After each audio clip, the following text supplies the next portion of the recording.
When bidding on demolition work for a university, several pricing strategies can be employed. Each has its own advantages and disadvantages. Firstly, let's consider time and materials, or T&M pricing. With T&M, you estimate the total number of IOs required to complete the demolition work and multiply that by an hourly rate. This hourly rate needs to cover labor costs, equipment expenses, and the cost of materials. A pro of using T&M pricing is that it allows for flexibility in adjusting prices based on the actual time spent on the project. If the demolition takes longer than expected due to unforeseen circumstances, you can adjust the final price accordingly. However, a con is that it may be difficult to accurately estimate the number of IOs required. If the estimate is off, it could lead to potential overcharging or underpricing the job. Secondly, we will discuss fixed price contracts. In this approach, you determine a fixed price for the entire demolition project. This fixed price is based on your estimated costs, including labor, equipment, materials, and a profit margin. A pro of a fixed price contract is that it provides certainty in pricing for the university. They know exactly how much the demolition work will cost, and it eliminates the risk of cost overruns. A con, however, is that it can be challenging to accurately estimate all the costs involved, especially if the project is complex or if there are unknown factors. Underestimating could mean losing profit or even taking a loss on the project. Thirdly, consider day rate pricing. With day rate pricing, you charge a fixed daily rate that includes all labor and materials required for the demolition work. A pro of this strategy is that it simplifies the pricing process and allows for flexibility in daily assignments. It's easy to track the number of days worked and bill accordingly. A con, however, is that it may lead to overcharges or undercharges depending on the actual time spent each day. If the crew completes the daily tasks in less than a full day, the university might feel overcharged. Conversely, if tasks take longer than a day, you might be underpaid. Fourthly, value-based pricing. This strategy involves determining the value that your demolition services bring to the university and pricing the job accordingly.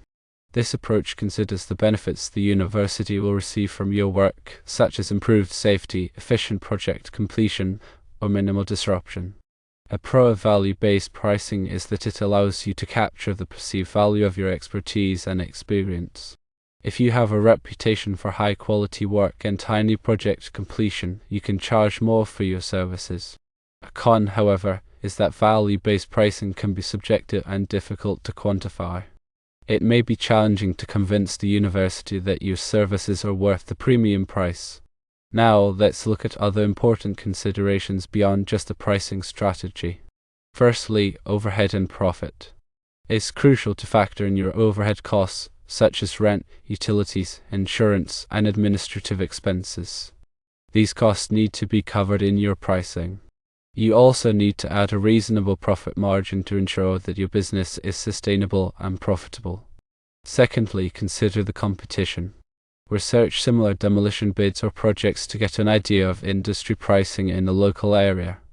This will help you determine a competitive price that is attractive to the university while still allowing you to make a profit. Thirdly, negotiation. Be prepared to negotiate with the university on pricing. They may have a specific budget or target price in mind. However, it's important to stick to your bottom line and not compromise on quality or profitability. Fourthly, contractual terms. Clearly define the scope of work, payment terms, and any potential contingencies in the contract. This will protect both you and the university from misunderstandings or disputes later on. Make sure the contract specifies the exact demolition work to be performed, the schedule for completion, the payment milestones, and any potential delays or unforeseen circumstances that could affect the project. Fifthly, university procurement policies. Review the university's procurement policies and requirements to ensure compliance. Universities often have specific procedures for bidding and awarding contracts. Make sure you follow these procedures carefully to avoid disqualification. Now, let's delve a little deeper into each of these considerations to provide a more comprehensive understanding. When calculating your overhead costs, be sure to include all expenses associated with running your business, not just the obvious ones. Consider things like vehicle maintenance, advertising, professional development, and software subscriptions. Accurately tracking your overhead is essential for determining your true cost of doing business and setting prices that will ensure profitability. When researching the competition, don't just focus on price. Look at the quality of their work, their reputation, and their level of experience. If you can demonstrate that your services are superior to those of your competitors, you may be able to justify a high price. Also, consider the specific needs of the university. Are they looking for the lowest possible price, or are they willing to pay more for a contractor with a proven track record of safety and reliability? Tailor your bid to address the university's priorities. During negotiations, be prepared to explain your pricing in detail. Show the university how you arrived at your estimate and be transparent about your costs. This will build trust and demonstrate that you are not simply trying to gouge them. Also, be willing to compromise on certain aspects of the project, but don't compromise on your bottom line. Know your minimum acceptable price and be prepared to walk away if the university is not willing to meet it. When drafting the contract, be sure to include provisions for changes in scope, delays, and unforeseen circumstances. This will protect you from being held liable for costs that are beyond your control. Also, include a clear payment schedule that outlines when you will be paid and how much you will receive at each milestone. Finally, familiarize yourself with the university's procurement policies and procedures. These policies may dictate specific requirements for bidding, insurance, funding, and other aspects of the project. Make sure you meet all of these requirements to avoid being disqualified from the bidding process. Remember that bidding on demolition work for a university is a competitive process. By carefully considering all of these factors and developing a well-thought-out pricing strategy, you can increase your chances of winning the bid and securing the project. Always prioritize clear communication with the university throughout the bidding process. Respond promptly to their inquiries and be proactive in providing them with all the information they need to make an informed decision. Building a strong relationship with the university can give you a competitive edge and increase your chances of winning future bids. In addition to the points already discussed, it's also important to consider the specific requirements of the demolition project. For example, is there any asbestos or other hazardous materials that need to be removed? This will add to the cost of the project and needs to be factored into your pricing. Also, consider the location of the demolition site. Is it easily accessible, or will you need to deal with traffic congestion or other logistical challenges? This can impact your labor costs and the amount of time it takes to complete the project. Another important consideration is the timing of the demolition work. Can it be done during regular business hours, or will you need to work nights or weekends to minimize disruption to the university's operations? Working outside of regular hours may require overtime pay for your crew and additional permits, which will increase the cost of the project. Furthermore, think about the disposal of the demolition debris. Will you be able to recycle some of the materials, or will you need to dispose of them in a landfill? Recycling can reduce your disposal costs, but it may also require additional labor and equipment. When preparing your bid, be sure to provide the university with a detailed breakdown of your costs. This will help them understand how you arrived at your price and will demonstrate that you are not simply pulling numbers out of thin air. Include line items for labor, equipment, materials, disposal fees, permits, and overhead. Also, provide a clear timeline for the project outlining the key milestones and the expected completion date. Finally, make sure your bid is professional and well organized. Use clear and concise language and avoid jargon. Proofread your bid carefully for any errors in grammar or spelling. A well-presented bid will make a positive impression on the university and increase your chances of winning the project. Remember that building a successful demolition business requires more than just being able to tear down buildings.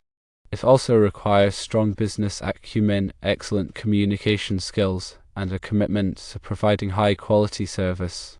By mastering these skills, you can position yourself for long-term success in the competitive demolition industry. In the context of demolition work at a university, certain aspects require extra attention. The disruption to academic activities must be minimized. Consider scheduling work during breaks or holidays. Noise control is paramount. Use noise barriers or adjust work hours. Safety protocols need to be stringent, especially in areas with high foot traffic. Environmental regulations must be meticulously followed. Proper disposal of materials is a must, and recycling should be maximized. Also consider community relations. Keep the university and surrounding community informed about the project's progress. Be responsive to concerns and complaints. Adaptability is also key. Be prepared to adjust your plans based on unforeseen circumstances. These projects often have unique challenges. Finally, always conduct a thorough site assessment before submitting a bid. This will help you identify potential problems and accurately estimate your costs. This includes checking for underground utilities, hazardous materials, and structural issues. Engaging with the university's facilities management team during the assessment phase can provide valuable insights. Furthermore, sustainability is becoming increasingly important. Demonstrate your commitment to sustainable practices by using energy-efficient equipment and recycling demolition materials. This can give you a competitive edge and align with the university's values. Don't underestimate the importance of insurance and bonding. Make sure you have adequate insurance coverage to protect yourself from liability. Universities often require contractors to be bonded, which provides financial security in case of project failure. Consider creating a detailed project plan that outlines all tasks, timelines, and resources. This will help you stay organized and on schedule. Regular progress meetings with the university's representatives can ensure that everyone is on the same page.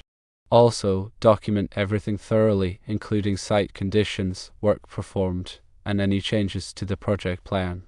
This documentation can be invaluable in case of disputes. Investing in training for your employees is essential. Make sure they are properly trained in demolition techniques, safety procedures, and environmental regulations. A well-trained workforce is more efficient and less likely to make mistakes. In addition to the above, it's beneficial to establish relationships with local suppliers and subcontractors. This can help you get competitive pricing and ensure that you have access to the resources you need when you need them. Building a strong network of contacts can be invaluable in the demolition industry. Before starting any demolition work, obtain all necessary permits and approvals. This can be a time-consuming process, so start early. Failure to obtain the required permits can result in fines and delays. Finally, always prioritize safety. Demolition work is inherently dangerous, so it's essential to have a comprehensive safety plan in place. Enforce safety rules strictly and provide your employees with the necessary personal protective equipment. Remember, a safe job is a successful job. Now let's talk about what to do if unexpected problems arise during the demolition project. Firstly, stop work immediately if you encounter any hazardous materials or structural issues. Notify the university's representatives and consult with experts to determine the best course of action. Secondly, document the problem thoroughly, including photographs, videos, and written descriptions. This documentation will be essential for negotiating change orders and resolving disputes. Thirdly, communicate clearly with the university about the problem and the proposed solution. Be transparent about the costs and schedule implications. Fourthly, be flexible and willing to work with the university to find a mutually agreeable solution. Remember, the goal is to complete the project successfully while minimizing disruption to the university's operations. Fifthly, if you can't reach an agreement with the university, consider mediation or arbitration. These alternative dispute resolution methods can be less costly and time-consuming than litigation. Finally, always learn from your mistakes. After each demolition project, conduct a post-project review to identify what went well and what could have been done better. Use this information to improve your processes and avoid repeating the same mistakes in the future. Remember that the demolition industry is constantly evolving. Stay up to date on the latest technologies, techniques, and regulations by attending industry conferences, reading trade publications, and networking with other professionals. By continually learning and improving, you can stay ahead of the competition and provide your clients with the best possible service. Furthermore, consider specializing in a particular type of demolition work, such as interior demolition, selective demolition, or implosion demolition. This can help you differentiate yourself from the competition and attract clients who are looking for specialized expertise. Building a strong online presence is also essential. Create a professional website that showcases your work and highlights your expertise. Use social media to connect with potential clients and share valuable information about the demolition industry. Online marketing can be a powerful tool for generating leads and growing your business. Finally, never underestimate the power of word-of-mouth marketing. Provide excellent service to your clients and they will be more likely to recommend you to others. Happy clients are your best advertising. I hope this comprehensive guide has been helpful. By following these tips and strategies, you can increase your chances of success in the competitive demolition industry. Remember, hard work, dedication, and a commitment to quality are the keys to long-term success. And remember that safety is always the top priority. Creating a culture of safety within your company is essential for protecting your employees and your business. In conclusion, let's briefly reiterate the key points. We discussed various pricing strategies including time and materials, fixed price, day rate, and value-based pricing. We emphasized the importance of factoring in overhead and profit, researching the competition, being prepared to negotiate, and clearly defining contractual terms. We also highlighted the need to comply with university procurement policies, minimize disruption, control noise, prioritize safety, follow environmental regulations, maintain community relations, and be adaptable. We stress the importance of conducting thorough site assessments, demonstrating a commitment to sustainability, securing adequate insurance and bonding, creating detailed project plans, documenting everything thoroughly, investing in employee training, establishing relationships with local suppliers and subcontractors, obtaining all necessary permits, and prioritizing safety at all times. Finally, we discussed what to do when unexpected problems arise and the importance of learning from your mistakes and staying up to date on industry trends. By following these guidelines, you can increase your chances of successfully bidding on demolition work at universities and building a thriving demolition business.